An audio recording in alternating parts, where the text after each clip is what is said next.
I think there's about a couple of 5 young guys I was with outside, and all of them explained, I'm here because there's an amazing gentleman from Avatar I want to see. Wow. I said, okay, no worry, he's here. But just by way of introduction, sir, please just introduce yourself, who you are, what you do in the best possible form so that we take on a casual chat. My name is Zibusiso Mkhwanazi, and I am the founder of Avatar.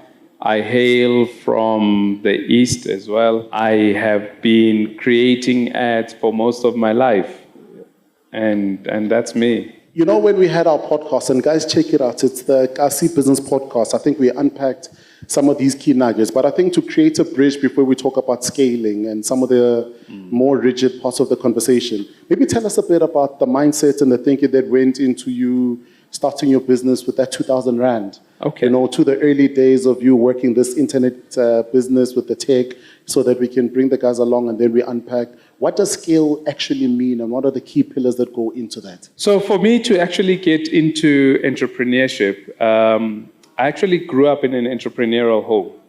My grandmother, ubeting sama cold drinky. My mom, you know, she manufactured curtains. And there came a point in time when life was very difficult and I needed to do something so that I could get by, where I was told might not get to university. You know, so getting into the world of entrepreneurship was not necessarily by plan, it was actually by circumstance. From that conversation, it was around, well, what skills do I have? And the skills that I had were around the world of tech and computers, and I started a computer business at the age of 17 in high school with the 2,000 Rand given to me by my mom, you know, just repairing computers, but I had big dreams. I wanted to seriously scale the business beyond the township at the time, and we successfully managed to do that. And I think for me, just thinking about the journey and how you've been able to grow from scale to scale, but also one of the key things I picked up in our conversation on the podcast that we didn't unpack is you were able to find ways of navigating partnerships in a seamless manner, whereas for most of us as young individuals or individuals who are in business with partnerships, there are those dynamics that we don't know how to balance. So how do we manage those dynamics going into business, especially from a partnership perspective in your view, so that it becomes a mutually beneficial and balanced approach? Having worked with a lot of entrepreneurs in my journey, one of the biggest problems that you hear from a person that is starting out is lack of funding, access to capital, right? I too had the very same problem because, I mean, 2,000 is 2,000, but it's not exactly, you know, proper capital that you'd get from a bank. You know, so I suffered the same problem.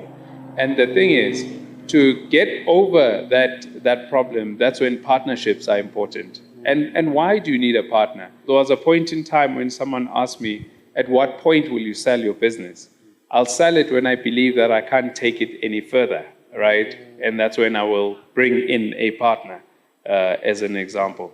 And now when you sit in a position where you have a dream, you have a plan, you see the market, you see the potential, but the challenge is you can't take it further, right? It means that to take it further, you need a partner. Now, there's different types of partners. A bank is technically a partner or a VC, whatever the case might be, right? And there are partners that can come into your business, open markets that you would have not been able to open by yourself, right? Or introduce you to clients that you would have not been able to get. And this is the story of how my 2,000 Rand scaled, right? I was doing, when I started out, I was repairing computers and all. But where the big scaling happened is when I went into the web of web development around the time when I was about 21 years old. And when I went into the world of development, web development, I became a business partner to advertising agencies where I was their web development arm because they didn't have those skills internally. So I opened new capability in their businesses because all they could do was just design ads, create TV, TVCs, etc. Whereas I enabled something new for them to actually create websites. And by so doing, we were able to scale because then we identified a new market, we found the right partner, and within a space of about a year, we're making over R1 million. One of the most fascinating things that for me jumped up is how you were able to hit that goal at a very young age. But before we get to how you were able to hit that R1 million mark at a very young age, so one of the key things that you sort of speak about in navigating partnerships, you mentioned knowing when to sell, and when to still continuously give it their all. And I think sometimes it sort of seems like a fine line, where someone is going through challenges and instead of holding it on, they let go entirely. What are some of the things that have kept you going even when everything statistically or financially said, shut this thing down, we're not making the right type of money that we're looking for, and you just defied all of that maybe with faith? I live by a philosophy. If I am the smartest person in the room, I'm in the wrong room, right? That is my philosophy. And I intentionally surround myself with people that are cleverer than me. Example, my business partner, Veli Ngubane, right? He's a creative genius, right? If you met my CFO, like he's a numbers genius, right? If you meet the people, my team around me, they are geniuses in their own right? If you had met my head of strategy, right? And the reason why I do that is because to get through the hardest of times, you need the best team, right? First and foremost. And to grow and to scale, people are the key, right? It is not the person, the entrepreneur, but it's people. And now, the thing is, even when you are going through hard times as a business, it's better going through hard times with the best team versus everything being on your shoulders as one person. So the point is, while you are still making money and while there is still time, make sure that you build well, you build with the right people. Again, it's not only just the most cleverest of people, but it is the people that most buy into your vision, because you can have very clever people that don't buy into what you are trying to do, right? And it's people that you can move with, right? And those are the people you go to battle with in the times when it's very difficult as a business. In 2012, when I started Avatar, I moved from a business called Crazy Boys. We had built the top 5 largest web development business by that time. I left that business to start all over again, to start Avatar. And I gave Veli the vision behind Avatar and what I wanted to do. And he basically sold his house so that he could become a shareholder inside of Avatar. He believed in the vision so much, right? So yes, he was very clever, but he believed in the vision so much that he sold his own personal house. And that's how, I was able to get the initial funding to start Avatar back then. And I think for me, that talks to backing yourself. Yeah. If you believe in something, back yourself. Because in most cases, I'm going to a net bank, I'm sitting with the banker, I'm trying to raise capital. Probably at the end of this chat, most of you guys are going to run to Upudzi and say, no, we want mentorship, we want this. But the real question is, have you really unpacked what we actually need? But most importantly, have you put the skin in the game? Which then becomes critical and key in the conversation. But I want to then also just pull off another layer around teams. There's also then a big frustration, I guess, if you engage the individuals who are in the room around building teams. Because sometimes there's a challenge that says, I need the right type of money to hire the right type of team. Or maybe I'm hiring a team that's based off a certain financial bracket, which sometimes is impacted by certain LSM. How did you navigate that hiring, being able to uproot, not, I won't say bad, not the bad ones. I always say the ones who don't belong in your space and being able to bring in the ones that you actually need in your space? There's a gentleman who is credited by being the architect of the modern China that we see today, Deng Xiaoping. And he's got a very famous saying where he says, it does not matter if the cat is black or it is white. If it catches the mouse, then it is a good cat, right? And that's the Chinese philosophy. So in other words, you don't need to own the cow to eat the meat. Particularly in building teams, I will share some insight. In my business, there are resources and skills where I don't employ those people, but I have access to their talent and their skills. Some of them are almost impossible to employ, because they are so talented. But for me, what is important is having that person around the table. Whether that person is around the table in a form of an employment contract, or I'm working with his company, or they are freelancing for me, or they're a contractor, or I'm in some sort of partnership, it doesn't matter. What I care about is I need that skill around my table. Let me move back when I was still a very small business and how this philosophy helped me. When I first started, I never had a portfolio, I never had employees, it was just me alone. Now, when I went into clients and to build my portfolio, I used basically the work that students were doing at school to show my capability. I said, look, this is my company, this is who we are working with, right? And I took a whole lot of the portfolios, combined it into one portfolio, went in front of someone and I said, look, this is what we can do, right? And they went, okay, cool, right? They gave me the deal, and they gave me the deal. They weren't my employees, right? But I had a partnership with them. I didn't pay them anything, but when there was meat on the table, then we could divide the meat, right? But the nice thing about being the middleman is that 80% of the pie stays with you. So ladies and gentlemen, that right there is a hack. You've now been able to scale and grow this very superb agency. I mean, a lead agency, not to mention race to dumb it down, but that for us in this room signifies so much impact. Yeah. Through the awards that what does that mean to you to have been able to build this integrated agency? Yeah. That is a leader in the space, and it's run by people that look like us, that we can touch, feel, but it's being disruptive along, all over the country. What was very important, because I'm in the business of advertising and communication, let's start with the problem.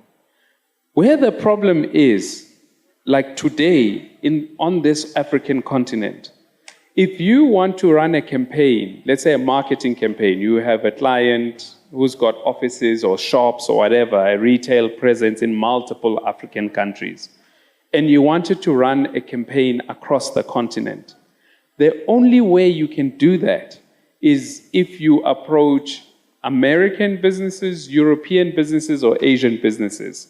It is not possible to do with African-owned businesses as we sit here right now. Now, for me, that is a challenge. It is not a problem. It's a challenge that we need to solve. And why do we exist as a business? We exist to show the world the power of African creativity, that as Africans, we can tell our own stories. We don't need Americans, Europeans, or Asians, telling our stories for us, right? And that's why Avatar exists, to challenge that. Where are we in that challenge? In growing Avatar, okay, cool. To get to the milestone where we are really scalable business is great. I mean, the fact that we're a very big business in South Africa is very cool. However, there's still a whole continent out there that needs to be transformed.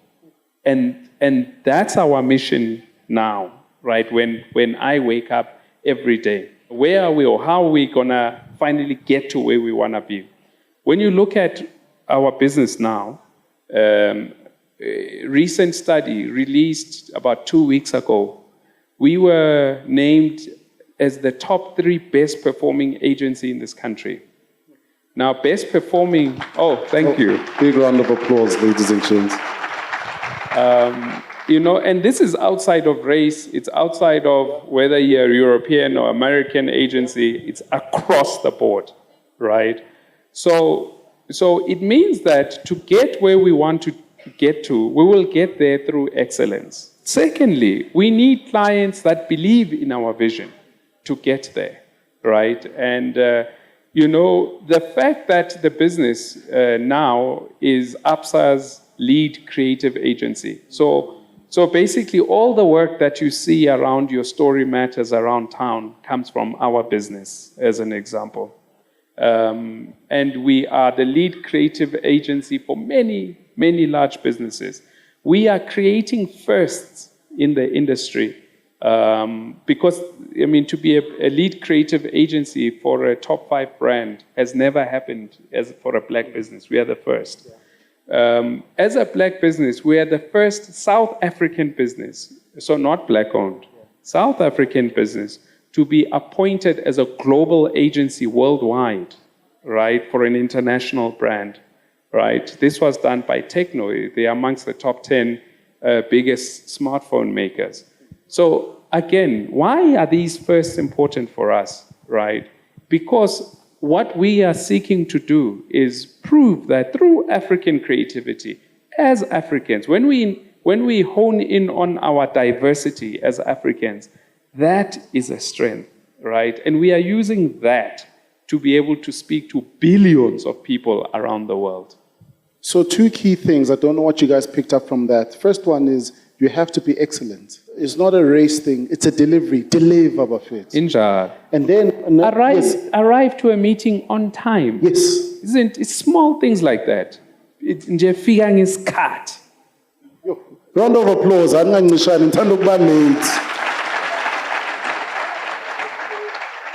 You know, and I think for me, I think in everything that you sort of encapsulated and just mentioned now, and I love the touch on excellence, but also I think one of the key things that I love, guys, is the force in wanting to deliver, but not just from a local perspective. Yes. At what point did it hit you that said, as a kid, Obuya Evuta, Obuya East, and who's grown into business, at what point does it hit you? They say, no, man, in actual fact, Gauteng is my oyster. No, man, in actual fact, South Africa is my oyster. Yeah. In actual fact, Africa is my oyster. In actual fact, the whole world is where we will take this work and export it and not just condense it to one segment of the market or rather just the world. Yes, yes. You know, I mean, but right now, I know talking about the Americans is not such a great thing, but some years back, I was inspired by the Americans, right? And what inspired me about Americans was, the American way of thinking, where if they're going to start a church, they're already thinking worldwide. And when he's starting a business, he's already thinking worldwide, right? Well, then again, America is a very big consumer market, but, so when I started, right, I was already thinking not here, but worldwide. And the thing is, someone once said something to me. I once owned a fish and chips for my sins down in KwaZulu-Natal, Mangoes, right? Oh, we didn't touch on this in the podcast. It's very interesting. There's a client that I wanted, right? And because I wanted that client, I thought to myself, if I bought one of their franchises, my fish and chips, those famous ones. I bought a fish and chips believing that if I was one of the franchisees, it's easy to get through the door, then I can get the whole account. Yes. Didn't quite work, But what I was saying, but in that community in Manguzi, there's a man there who ran a Total. And when you looked at the service stations around and you looked at his Total, it was squeaky clean. Service was on point. Uniforms, there's not even a crease shirt on anyone. It's like proper. But on the other side, there's greasy. It's just typical. And I sat down with him and he said to me, because you are in Manguzi, which is a rural town, it doesn't mean that you have to apply the standards of Manguzi in your business. Guys, just because you sit in a shack, running your business in a shack, this is what Mr. Mkhwanazi is telling us. Just because you've got that one computer, apply this. Yeah. Sure. The very same business I'm talking about was once in a bedroom in the township. Sure. Right? That's where it started. In a bedroom in the township. But if I was going to almost get myself into the thinking around where I am, that's exactly where I'd still be, right? The only way to think beyond is to expose yourself to new things, is to understand how do different cultures function, how do different societies function. Be inspired by people that don't think like you. Don't player hate, but be inspired. Sure. I mean, I love that. And I think maybe just 2 or 3 more questions, but here's mine. At the helm of every business vision is a visionary who's then has given themselves the responsibility, be bequeathed, has been blessed by God with this vision to lead their life. What are some of the key, whether leadership principles that you think one needs to have, or rather maybe let's make it a bit personal, that have guided you along the way and have held you in an upright position as you navigated the various spaces of your journey and life? When I started, it was about money. I want to make money because I need to get to school. And I made money for school, and it still became about money. Now I needed money for my car. Now I needed money for my lifestyle, you know. Now, now you need money. And I ran my business on that principle. And it quickly failed. So I mentioned, so at 21, I made my first million. At 23, I went flat broke. I had nothing, right? And from that pivot or that circumstance, that's when I found God in my life, right? And in finding God in my life, then it didn't become about money anymore, but it became about purpose, right? So it was about what is my purpose and how can I live that purpose through my business. And my purpose was to make a positive difference in people's lives. And hence why I mentioned earlier, I've worked with entrepreneurs, a lot of entrepreneurs. I've worked with multiple small businesses that have now grown up to become very big businesses today, right? Now, but again, it's about my purpose, about making a positive difference. And now how do I infuse that in my business? So now it's not about how much I can make from you, it's about how I can change your life as my client. You know, what difference can I actually make, right? The money is a byproduct of a positive difference, right? Yep. And it's making sure my people understand that. And in our culture, that's why we have a culture of love and care. That is what we are built on in my business. And when all of that comes together, then it comes to your question. So the first important thing that I learned it's based on a scripture.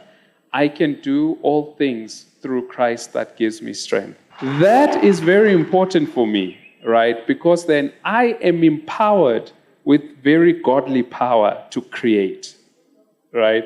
And I embrace that on a daily basis. When I come into my office, I'm there to create work. I am there to create opportunities. I am there to create new things every single day. I've been empowered with the power of creation, right? Because what is man? Someone once said, you know, man is God afraid. Once you live that power, because, you know, Christ said, it says, I can do all things. So it means that the heavens are trusting you, right? But it's your job to wake up and go, right? As to what's going to happen, God will take care of the rest, right? So, okay. So that's my personal philosophy. On top of that, something that is very important is make sure that your work ethic is bigger than your ambitions, right? Because we all want nice cars. We all want to live in big houses. We all want to, you know, it's great. But does the work ethic match the size of your ambitions? And that's the question that we should be asking, right? And when you can answer that question, on the dark days, it becomes easy to face whatever is coming for you on that dark day, right? Because as an entrepreneur, you almost have to have the supernatural power to be able to endure unhuman-like levels of stress on a daily and make it look good while you're doing it. And that is not, for me, I believe that that is not a natural thing. It's a supernatural thing. So that's why, when I talk about your ambitions and work ethic, right? So it's saying that, yes, your work ethic has to be bigger than what you want, but something needs to keep you waking up all the time. I mean, guys, I'm like you. I'm sitting here, but I'm learning so much. But I think what I love about this is there's this mindset that's been ingrained that says chase money. Yeah. And I think you've just unraveled that a bit to me. The more you chase it, the more it slips away. The more it will run from you, the more you chase it. Yeah, the more you chase it, the more it runs. That's because it's a byproduct, right, of doing something great, something innovative, something that someone wants, So that's why I say, but again, it all starts within. Every single day, whatever you tell yourself, you are, right? So when you wake up during, there was I know this is in my book, by the way, right? So there was a point when I was down in my low, right? When I thought, you know what, I just want to end it all. I don't want to live life anymore. Unzima, this thing is not for me. My business is gone. My friends are gone. They say when friends are dark, days are dark, friends are few, right? And I was going through all of that. I remember whenever I used to go to sleep, I used to wish that I wouldn't wake up in the morning, because all that I could concentrate on is what was going wrong. Deals are falling apart. Like everything I've built is gone, money's been stolen, etc., etc. That's all that I was seeing, up until I found the light. And once I found the light, things were still wrong, but my concentration wasn't there. The glass wasn't half empty now. It was half full, but the situation was exactly the same, right? And within a few months, I grew that business beyond the point where it crashed, right? But there's a significant thing. It all started from within. So whatever you believe, you are. So whoever you are with, you are. Right? Because the thing is, the people that we spend, I mentioned that the people I surround myself is extremely important to me, because they help me learn, they help me grow. I never went to business school. I learned from all of these people. That is why I am. It came from my surroundings and who I kept around me. My second last, it would be totally amiss to have spoken and have you share all these gems without talking about some of the key elements where all these amazing young individuals in this room and business individuals in this room can actually go and get these actual tangible resources beyond this chat. I mean, let's just talk a little bit about Business by Grace. Okay. Let's talk a bit about the book. The reason why I wrote the book, Business by Grace, so I was doubting whether I should write this book. Because I was thinking, it's not that interesting. On social platforms, many people have been saying, Dota, when are you writing a book? When are you writing a book? But I think there was almost like an imposter syndrome of some sort, I've always had this thing that one day when I make $1 billion, I'm going to write the book, right? Yeah. Until my co-author said, you know what, Z, if you're waiting to make $1 billion, you're going to be so far that you're not going to be relatable anymore, right? So rather, write the book now. It took me a year post that conversation to process what he was saying to me. And eventually, I decided that, okay, the tough thing is that there were a lot of people at the time asking for mentorship. Unfortunately, there's only 24 hours in a day. But what is the one method that I can have the biggest impact, even if I'm not there personally, but the story can have the biggest impact? And that's when I wrote the book, Business by Grace, right? Again, it fitted with my purpose around making a positive difference. In writing the book, and why I called it Business by Grace is because I realized that, from the days when I used to use taxis to get to my meetings and hiding in the rain so that I wouldn't get wet by the time I got to the boardroom, because I didn't want to be asked with how much and daughter. You know, wabamanzi, wahefuzela, you know. You know, but I'm going to hustle. In those days, the wrong decisions I made, the wrong things that I said, you know, but still I went back for more. In growing, the many hard days that we went through, but still I went for more. The many wrong decisions I made around hiring, around finance, around everything, and I still went back for more. And I look today at where the business is today, and I see, when I reflect the whole journey, I realize that it is only through grace. It is only through grace why we were, despite so many wrongs, why we were able to get here. So that's why it's called Business by Grace. And the book is available nationwide. Yes, it's so number one bestseller, number of exclusive books. Number one bestseller, buy the book. There are 4 things I'm going to ask you to do.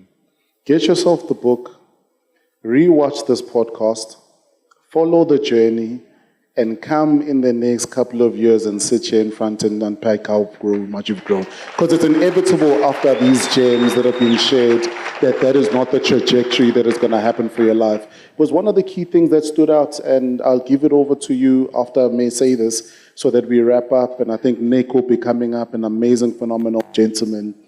But for me, the reason why I love the story so much, yes, it's a story of a continuous growth, but you've been able, through your business and your journey, break through barriers.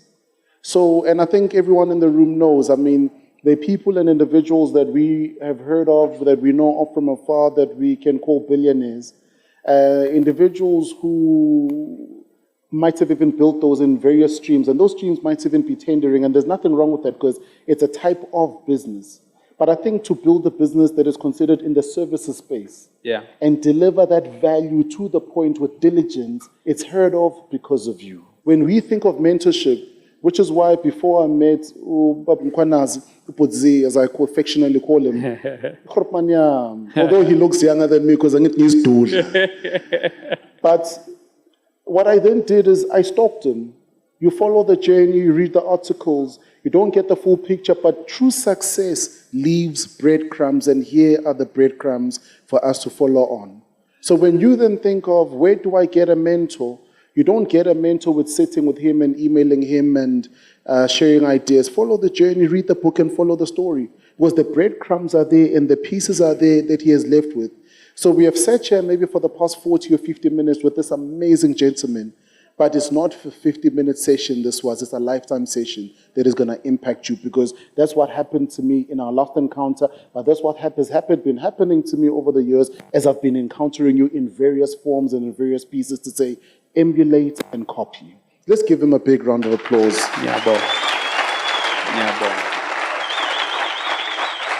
Thank you. So that I take this moment and give it to you, whether it's a motto, a message of encouragement, a thought, a leave behind, whatever's in your heart, these are the people, so that we close this powerful segment. There's a school that I once spoke at. I think it was in Bloemfontein. And I was going there just to encourage young people. And the school motto was Pihelo Ihlola Mathata. You know, with perseverance, you will defeat all problems. And that's what I would like to leave everyone with, perseverance. Keep on keeping on, right? I don't know how many times I was told to find a job.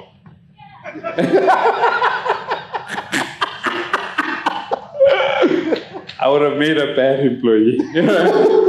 But I don't know how many times I was told my business wouldn't work. I don't know how many times, you know, I've sat month end and I thought, maybe it's not working out. You know, what I want to leave you with is just keep on keeping on. You can't see the light now, but just keep on moving. That's it. Ladies and gentlemen, if you don't mind, just stand on your feet. Let's give this amazing man his honor as he departs the stage. Big round of applause. A phenomenal titan, a business leader, a disruptor, a change maker, a mentor. Thank you so much, Budzi. Let's give him a big round of applause. You can't do that. Give him energy, energy, energy. Thank you so much.